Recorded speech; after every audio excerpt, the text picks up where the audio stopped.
प्यारे दोस्तों, कौआ के बारे में एक काफी दिलचस्प बात जानने योग्य है कि उसकी होती तो दो आंखें हैं, लेकिन वो देख सिर्फ एक ही आंख से सकता है।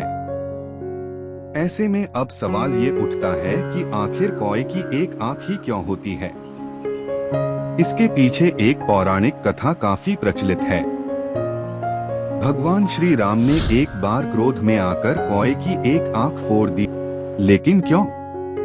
आइए जानते हैं इस बारे में विस्तार से। श्री राम और कौआ की कथा श्री रामचरितमानस में तुलसीदास जी ने इस कथा का जिक्र विस्तार से किया है। कहा जाता है कि एक बार इंद्रदेव के पुत्र जयंत ने भगवान श्री राम की परीक्षा लेने की सोची।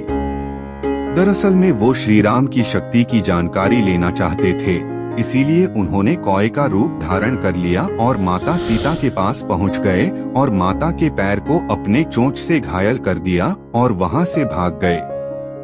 जब भगवान श्री राम ने माता के घायल पैर को देखा तो उन्हें काफी क्रोध आ गया और उस कौए के बारे में जानते ही उन्होंने अपने कोदंड नाम के धनुष पर सरकंडे को चढ़ाकर उस कौए पर निशाना लगाने की तैयारी शुरू कर दी, जिसे देख कौए रूपी जयंत की डर से हालत खराब हो गई और वो भागकर ब्रह्मलोक और शिवलोक भी गए।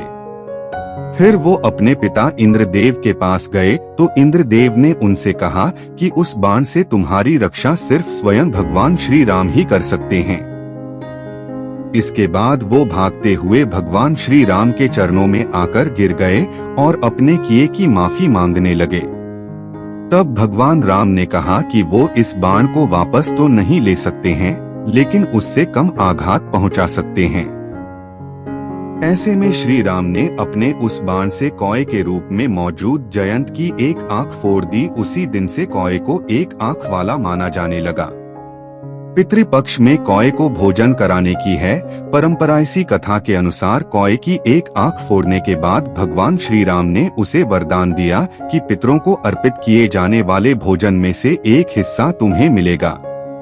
कहा जाता है कि तभी से पितृपक्ष के दिनों में कौए को भोजन कराकर पितरों को प्रसन्न किया जाता है।